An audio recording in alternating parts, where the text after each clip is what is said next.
नमस्कार, मैं हूं आशीष वर्मा। सीएनबीसी आवाज मोतीलाल ओसवाल स्टूडियोज में आप सबका स्वागत है। बारी आज के मॉर्निंग कॉल की और शुरुआत सुबह की टॉप हेडलाइंस के साथ। एक्सेंचर के कमजोर नतीजों से भारतीय बाजारों में दबाव संभव। गिफ्ट निफ्टी 150 पॉइंट से ज्यादा नीचे। विप्रो का एडीआर 4%, तो इन्फोसिस का एडीआर करीब 10% फिसला। इधर एफआईआईज ने कैश में की 1000 करोड़ रुपए से ज्यादा की बिकवाली। हालांकि इंडेक्स फ्यूचर्स में शॉर्ट 2200 कॉन्ट्रैक्ट्स किए कवर। वहीं एशिया में मजबूती। कल चिप शेयरों में खरीदारी की बदौलत करीब 2% दौड़ा नैस्डैक। एसएनपी भी 1% ऊपर। तिमाही नतीजों के एक्सेंचर अनुमान से कमजोर नतीजे। आज आईटी शेयरों पर पड़ सकता है भारी। एक्सेंचर का रेवेन्यू रहा अनुमान से कम। जियोपॉलिटिकल हालात के चलते कंपनी ने पूरे साल के लिए ग्रोथ गाइडेंस भी घटाया। एक्सेंचर का शेयर यूएस में 18% फिसला। यूएस ईरान के बीच शांति समझौते का दिखने लगा असर। हॉर्मुज से टैंकरों की आवाजाही शुरू हुई। यूएस सेंट्रल कमांड का बड़ा बयान। ईरानी पोर्ट, कोस्टल एरिया और हॉर्मुज से नाकाबंदी हटाई। क्रूड $80 के नीचे कायम। रिलायंस की 49th एजीएम पर आज निवेशकों और बाजार की नजरें। जियो लिस्टिंग की पक्की टाइमलाइन और न्यू एनर्जी का आगे का रोड मैप हो सकता है पेश। Retail, oil to chemicals, AI और डेटा सेंटर विस्तार से जुड़े बड़े ऐलान संभव। दोपहर 2 बजे शुरू होगी एजीएम। आज अंबर एंटरप्राइजेज में दिख सकती है जोरदार तेजी। अंबर ग्रुप ने ओप्पो मोबाइल्स इंडिया के साथ करार किया। Oppo, one plus, Realme brand के मोबाइल फोन बनाएगी अंबर। एचडीएफसी बैंक आज होगा फोकस में। केकी मिस्त्री 3 महीने और संभालेंगे बैंक के इंटरिम पार्ट टाइम चेयरमैन की जिम्मेदारी। 18 सितंबर 2026 तय कार्यकाल बढ़ाने को आरबीआई की मंजूरी। अतनु चक्रवर्ती के अचानक इस्तीफे देने के बाद मार्च में किया गया था नियुक्त। और मार्केट रेगुलेटर से भी की आज अहम बोर्ड बैठक। प्रमोटर्स के लिए फिर से ओपन मार्केट से शेयर बायबैक को मिल सकती है मंजूरी। साथ ही म्यूचुअल फंड्स की इंट्राडे फंडिंग के नियम भी हो सकते हैं आसान।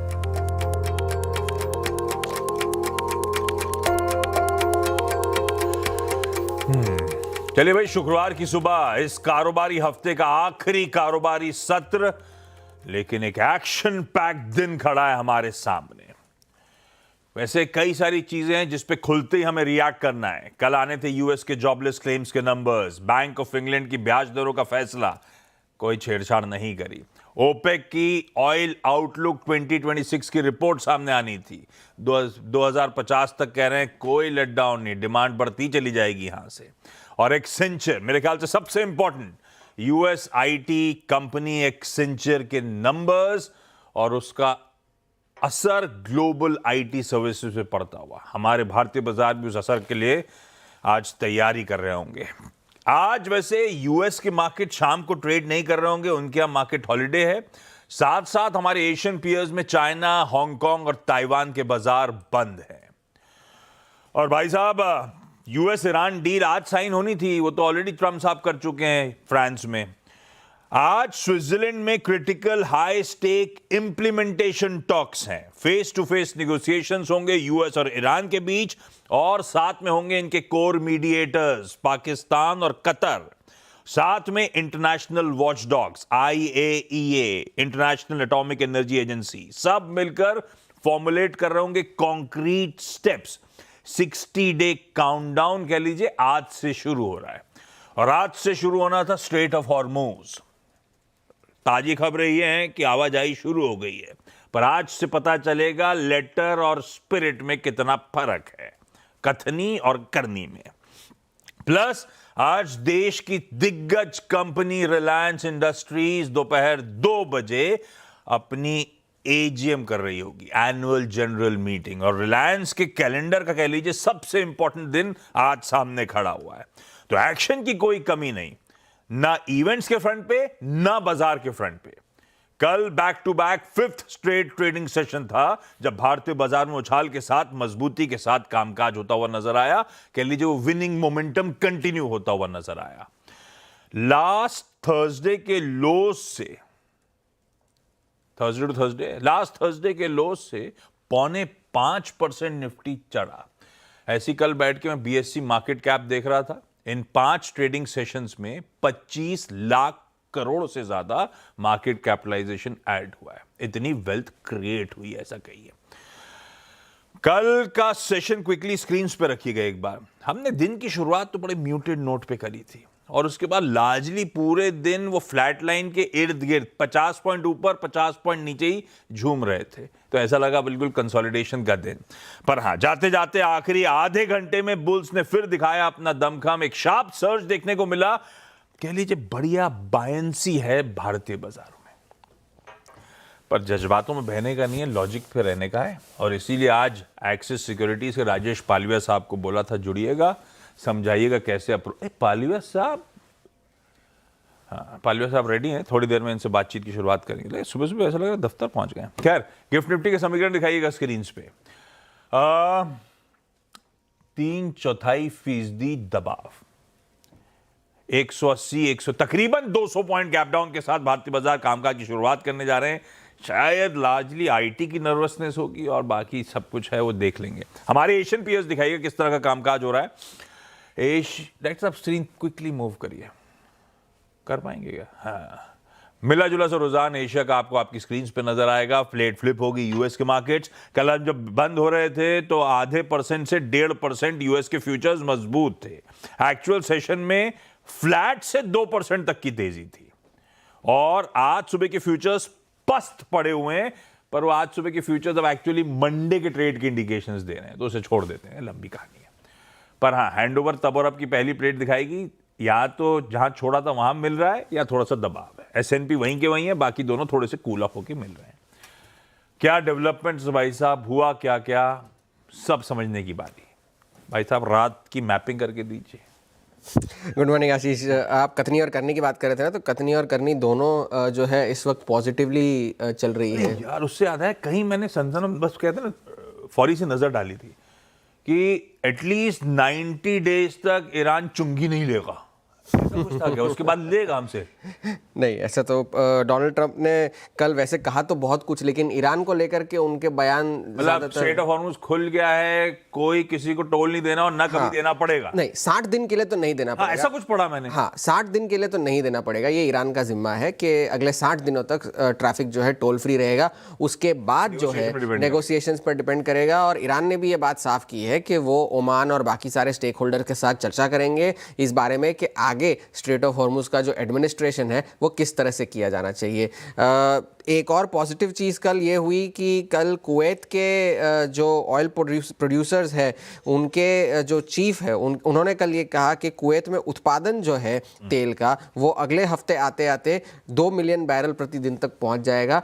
जंग शुरू होने से पहले वो 2.5 मिलियन बैरल प्रतिदिन था। इससे पहले कतर अपने को अपडेट दे रहा था हाँ, कि हॉर्मुज खुलते और उन्होंने सारे फोर्स मेजर जितने भी लगे हुए थे वो सारे कल ही हटा दिए, सारे के सारे। तो लगभग उनका अगले हफ्ते तक मोस्ट ऑफ द जो प्रोडक्शन है वो नॉर्मल हो जाएगा।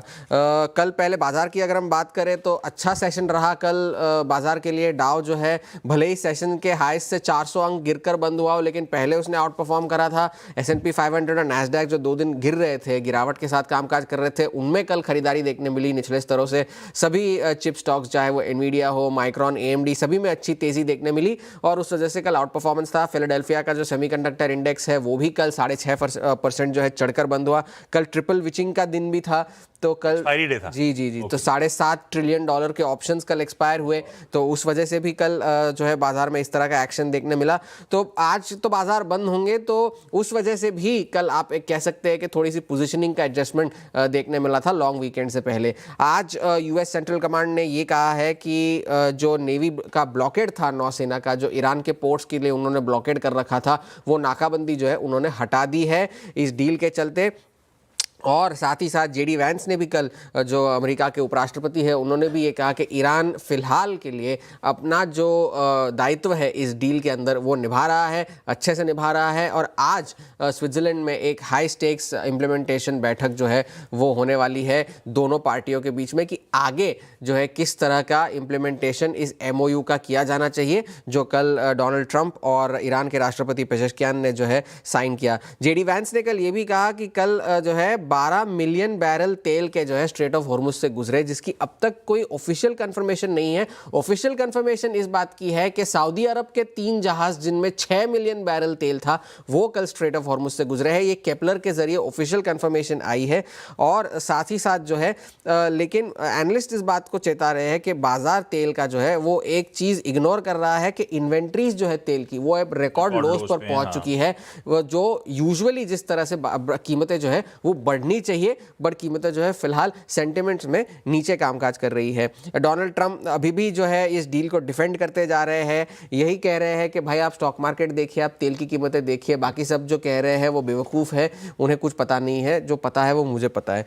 और और साथ ही साथ उन्होंने ये भी कहा कि वो सारे जो पश्चिम एशिया के देश हैं उनसे वो अपील कर रहे हैं कि शांति बनाए रखें और इस डील को इम्प्लीमेंट करते रहे। कल ईरान के आयतोला ने भी एक स्टेटमेंट जारी किया कि यूएस के साथ जो डील है वो कंडीशनल है। उनका मत जो था वो अलग था, लेकिन उन्होंने इस डील की इजाज़त तब दी जब राष्ट्रपति पेजेश्कियान ने जो है इस बात का जिम्मा लिया कि ईरान के हितों की रक्षा की जाएगी। तो इस वजह से उन्होंने डील की सहमति दी है। तो फिलहाल के लिए सेंटिमेंट्स अच्छे हैं। सिर्फ एक्सेंचर एक थोड़ा सा डैम्पनर था कल, क्योंकि बाकी वो तो 18% नीचे था ही। रिएक्शन नहीं है क्या? तो गाइडेंस मिस थी और बाकी के सारे सॉफ्टवेयर एक्विजिशन भी था। हाँ, उनका तो समझ में आता है, दुनिया ज्यादा डरी हुई है। तो जब सॉफ्टवेयर को लेकर कुछ भी नेगेटिव होता है तो सारे के सारे मूड खराब है। हाँ, तो मूड खराब खाना बन गया। यस। हमारा एडीआर देखिए भाई, इन्फी 10%, विप्रो मेरे ख्याल से 4% एडीआर, 8% नीचे था, फिर थोड़ा सा विप्रो हमारे ही नहीं, यूरोप में कैप जेमिनी 8-9%। 9%, यस। पूरी दुनिया में आईटी सर्विसेज डर गई है बहुत ज्यादा।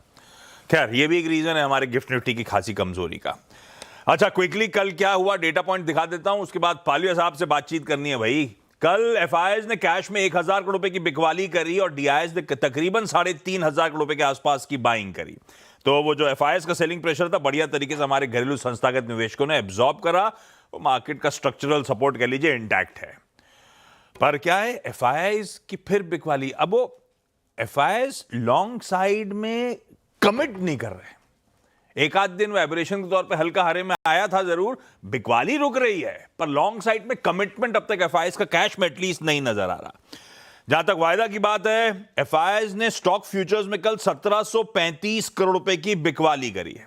कैश मार्केट की सेलिंग ले लीजिए, स्टॉक फ्यूचर्स की सेलिंग देख लीजिए, तो एफआईआईज एटलीस्ट इंडिविजुअल स्टॉक्स में अपने एक्सपोजर रिड्यूस कर रहे हैं।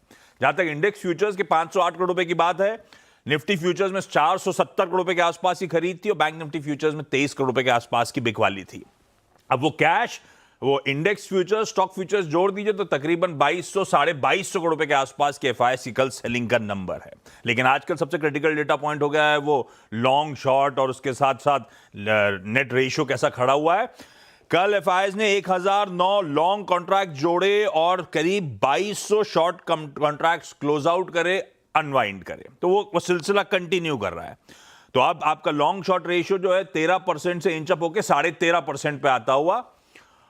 और फाइनली कुल शॉर्ट्स, वो ग्रेजुअल अनवाइंडिंग ऑफ शॉर्ट्स वो कंटिन्यू कर रही है। कल के ट्रेडिंग सेशन में भी 3200 करोड़ रुपए के आसपास के नेट शॉर्ट्स सिस्टम में रिड्यूस होते हुए नजर आए और वायदा के बैन में वो केन्स जस का तस कंटिन्यू कर रहा है। ये डेटा पॉइंट्स थे कल के, लेकिन अप्रोच क्या रखनी है, आज थोड़ा सा मामला बढ़िया अच्छे मूव्स के बाद गड़बड़ाता हुआ दिख रहा है। तो एक्चुअल गेम प्लान होगा क्या, पालविया साहब को रखिए स्क्रीन पे। पालविया साहब, ये तो मेरी जैसी स्क्रीन रख दी पालविया साहब ने, मस्त। पालविया साहब, गुड मॉर्निंग। आज का गेम प्लान क्या, कैसे आप लोग एक्सिस सिक्योरिटीज में निफ्टी बैंक को अप्रोच कर रहे हो? Good morning Ashish ji, good morning everyone. सो देखिए, गेम प्लान तो इंटैक्ट था कि यहाँ से और हम आगे की तरफ बढ़ेंगे और वीकली क्लोजिंग हमें लगता था कि यहाँ से निफ्टी एक अच्छे नोट पे ही करेगा, लेकिन जो ये एक्सेंचर का एक गुगली कल देखने को मिला है, तो हमें लगता है उसके चलते थोड़ा प्रेशर यहाँ पे ओपनिंग में तो देखने को मिलेगा। और सेटअप के हिसाब से निफ्टी का सेटअप कल जो क्लोज हुआ है उसके हिसाब से तो काफी बुलिश ही यहाँ पे क्लोज आते हुए दिखा था और शॉर्ट कवरिंग भी होते हुए दिखी है निफ्टी में। तो वो एक साइन था कि कहीं ना कहीं हम जब 24,000 के ऊपर सस्टेन हो रहे हैं तो यहाँ पे शॉर्ट के ट्रेड्स यहाँ पे अनवाइंड होते हुए दिख रहे थे और कॉन्फिडेंस यहाँ पे जरूर बनते हुए दिखा है मार्केट में। हमें लगता है अब जिस तरीके के ग्लोबल सेंटिमेंट है और गिफ्ट निफ्टी इंडिकेट्स कर रही है, हमें लगता है कि थोड़ा गैप डाउन ओपनिंग जरूर होगा 24,000 जो कि एक इम्पोर्टेंट एंड साइकोलॉजिकल लेवल है उसके आसपास हमें लगता है निफ्टी ओपन होते हुए दिखेगी। बट अगर हम देखें तो 5 डे सिंपल मूविंग एवरेज जो कि है करीब 23,940-45 के जोन में, वो एक अच्छा सपोर्ट जैसा काम करते हुए दिखेगा इस गैप डाउन ओपनिंग में। अगर हम 23,940 के लेवल को होल्ड आउट करते हैं ओपनिंग के बाद तो हमें लगता है वहां से फिर एक सपोर्ट बाइंग एक्शन बनते हुए दिखेगी, तो वो एक इंपॉर्टेंट सपोर्ट होगा। तो बाय ऑन डिक्लाइन की ही रणनीति निफ्टी में रखेंगे क्योंकि ओवरऑल सेटअप यहाँ पे बुलिश है। चार्ट पे अगर हम फॉलिंग ट्रेंड लाइन देखें डेली चार्ट पे जो कि एक लंबे समय पे अगर ड्रॉ करें तो वहां पे ऑलरेडी एक ब्रेकआउट यहाँ पे आते हुए दिखा है और उसके ऊपर हम सस्टेन होते हुए दिख रहे हैं। तो हमें लगता है बाय डिप्स की रणनीति रखेंगे जब तक हम 23,850 के नीचे नहीं फिसलते। ये डिक्लाइन को बाइंग अपॉर्चुनिटी जैसा यूज करना चाहिए। But on the higher side जो मेजर कॉल कॉन्सेंट्रेशन बना हुआ है वो हमने देखा है 24,200 24,300 ये रेंज में बना हुआ है। तो ये लेवल को क्रॉस करना जरूरी रहेगा। फिर अगर ये एक बार क्रॉस होता है तो निफ्टी एक अच्छा अप मूव अनफोल्ड करते हुए देखने को मिलेगी। पीसीआर भी देखे तो थोड़ा एलिवेटेड है 1.12 के आसपास पीसीआर है, तो थोड़ा कॉल साइड पे पोजीशन ऐड होते हुए दिखा है।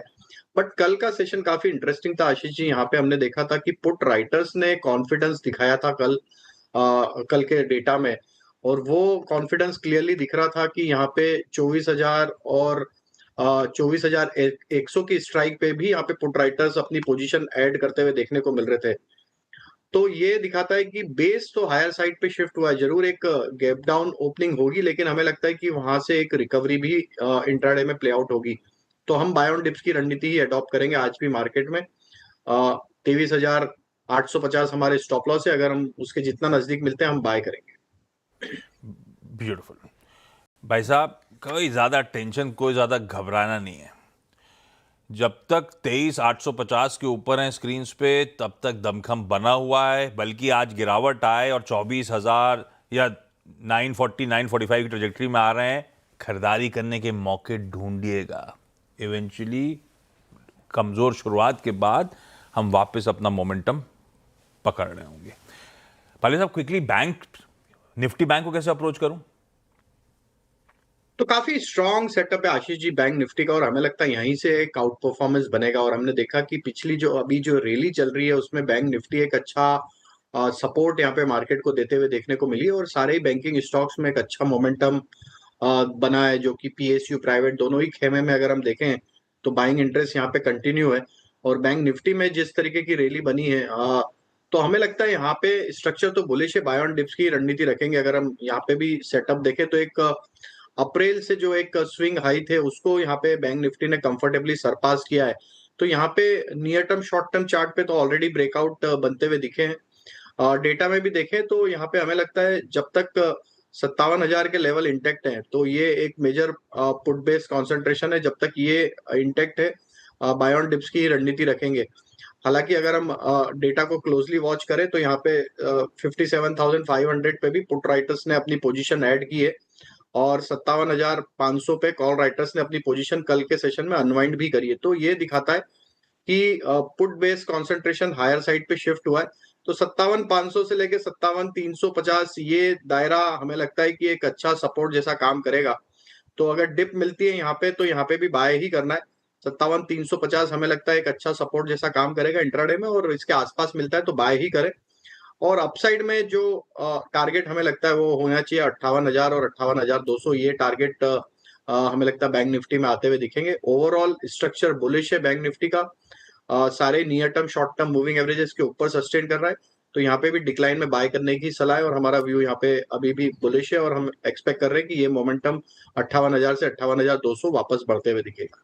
ब्यूटीफुल। निफ्टी, निफ्टी बैंक दोनों पे बड़ी स्ट्रैटेजी। पालवे साहब, थैंक यू सो मच सुबह सुबह जुड़ने के लिए, मदद करने के लिए। क्विकली कंचन बताएंगे सारे इंपॉर्टेंट स्टॉक्स इन न्यूज।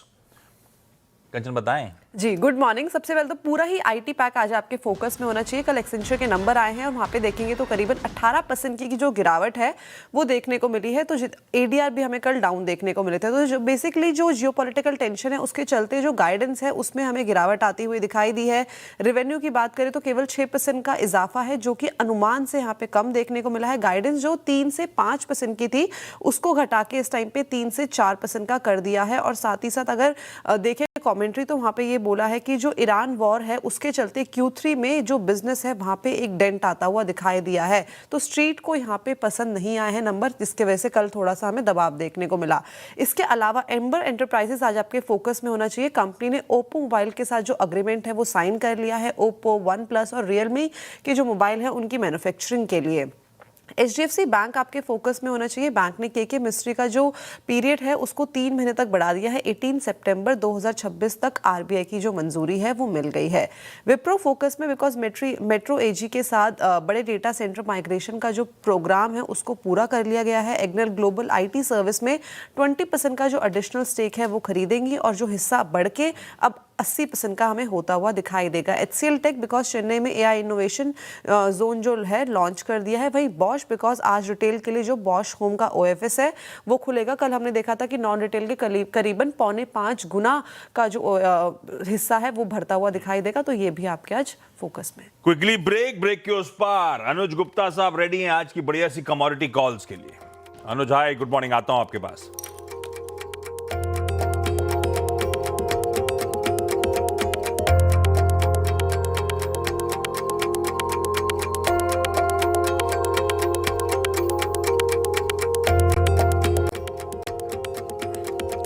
चलिए ब्रेक के बाद आप सबका स्वागत है। तब और आपकी सेकंड प्लेट है। बॉन्ड यील्ड जस के तस, डॉलर इंडेक्स जस का तस, इवन कच्चा तेल बल्कि थोड़ा इंच अप ही हो गया है। 78 पे छोड़ा तो 79 पे मिल रहा है। काय का ऑलमोस्ट खुला तो अब सब कुछ डाइजेस्टेड भाव में था। तो कल और आज के बीच में कोई खास फर्क नहीं है। तो अनुज बताएंगे, फिर ऑल इंपॉर्टेंट हो जाता है एक्सपर्ट का व्यू, कैसे फिर कमाई होगी। अनुज भाई साहब गुड मॉर्निंग। आपके प्रिफर्ड कमोडिटी पिक्स कौन से होंगे? Good morning Ashish ji. देखिए मार्केट में अगर आप देखेंगे तो एक करेक्शन देखने को मिला है। गोल्ड सिल्वर कल काफी करेक्ट होते हुए नजर आए हैं। डॉलर इंडेक्स बढ़ा है और फेड की मीटिंग के बाद जो स्टेटमेंट आया उससे थोड़ा सा नेगेटिव मार्केट ने उसको लिया और गोल्ड सिल्वर के भाव नीचे आते हुए दिखाई दिए। इंटरनेशनल मार्केट में गोल्ड का भाव $42 के नीचे है और सिल्वर भी करीबन $65 के नीचे चल रहा है। तो यहाँ पर मेटल्स में मुझे लगता है कि बिकवाली देखने को मिल सकती है। तो पहला कॉल गोल्ड में रहेगा, जहां पर मुझे लगता है कि गोल्ड में बिकवाली का ट्रेड बना सकते हैं करीबन 1,50,000 में। स्टॉप लॉस 1,50,500 का लगाएं।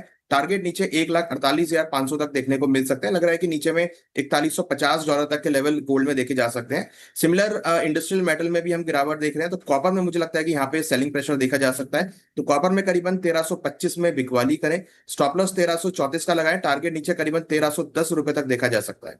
लीजिए भाई साहब, गोल्ड और कॉपर दोनों में एक सेल रेको आता हुआ। अनुज थैंक यू जुड़ने के। ये फ्राइडे को एकदम मस्त लाल कुर्ते का कोई खास रीजन? सब मार्केट थोड़ा सा रेड दिख रहा है इसलिए। हाँ ये सिंबॉलिक है। क्या दोनों सेल कॉल्स आते हुए अनुज की तरफ से। थैंक यू सुबह जुड़ने के लिए। क्विकली आज का इवेंट्स कैलेंडर, फ्राइडे है, लास्ट ट्रेडिंग डे। कई चीजों पर रिएक्ट करेंगे, बता चुका हूं। यूएस के मार्केट्स बंद इसीलिए क्योंकि आज Juneteenth, बेसिकली वहां पे एंड ऑफ स्लेवरी उसको कमेमोरेट किया जाता है। चाइना और ये सब, हांगकांग, ताइवान और ड्रैगन बोट फेस्टिवल है, इसलिए छुट्टी पे है। यूएस ईरान डील की साइनिंग ऑफ तो हो चुकी, सॉरी, वो मीटिंग होनी है स्विट्जरलैंड में, high stakes. Monetary policy meeting minutes आएंगे हमारे आज शाम को 5 बजे और साथ में फॉरेन एक्सचेंज के रिजर्व्स के नंबर्स आने। रिलायंस की AGM दोपहर 2 बजे आज शुरू होगी। CNBC आवाज पे बढ़िया 1:30 बजे ऑनवर्ड्स प्रोग्रामिंग के लिए तैयार हो जाइए। एक्सपर्ट्स का बड़ा पैनल भी होगा। सेबी की बोर्ड मीट है और मेरे ख्याल से सबसे इंपॉर्टेंट चीज वो ओपन मार्केट से बायबैक्स 2023 में जो रोक दिए गए थे उनको री इंट्रोड्यूस करने की शायद तैयारी हो रही हो। कई सारे एक्स डिविडेंड्स हैं जिसमें सबसे इंपॉर्टेंट HDFC बैंक 13 रुपए का एडजस्टमेंट प्ले आउट हो रहा होगा। बाकी स्क्रीन पे छोड़ रहा हूं। टर्टल मिंट फिनटेक सॉल्यूशंस, इसका IPO सब्सक्रिप्शन के लिए आज से खुल रहा है। 883 करोड़ रुपीस जुटाना चाहते हैं। जापान का CPI यानी कि इन्फ्लेशन और उनकी भी जो मॉनेटरी पॉलिसी हुई थी उसके मिनट सामने आ रहे होंगे। पीएम मोदी आज 2400 करोड़ रुपए के इंसेंटिव्स डिस्ट्रीब्यूट करेंगे प्रधानमंत्री विकसित भारत रोजगार योजना के अंतर्गत नई दिल्ली में एक स्पेशल प्रोग्राम में। फ्राइडे रिलीजेस क्विकली बता देता हूं, मैंने ज्यादा पढ़ा नहीं इनके बारे में, लेकिन कॉकटेल एक अच्छी मूवी थी, उसकी कॉकटेल 2 आ रही है आज, ये तो मेरे दिल के करीब है। टॉय स्टोरी 5 आज थिएटर्स में रिलीज होने आ रही है। खैर, गिफ्ट निफ्टी के क्यूज वही है, 200 पॉइंट के आसपास के गैप डाउन की तैयारी हम लोग कर रहे हैं, थोड़ा सा एक टफ सेशन के लिए ब्रेस अप करेंगे, पर ठीक है। मॉर्निंग कॉल में आप सबका जुड़ने के लिए धन्यवाद। ब्रेक के उस पर एक्शन कंटिन्यू करेगा सीएनबीसी आवाज पे। टॉप 20 लेके लौटेंगे।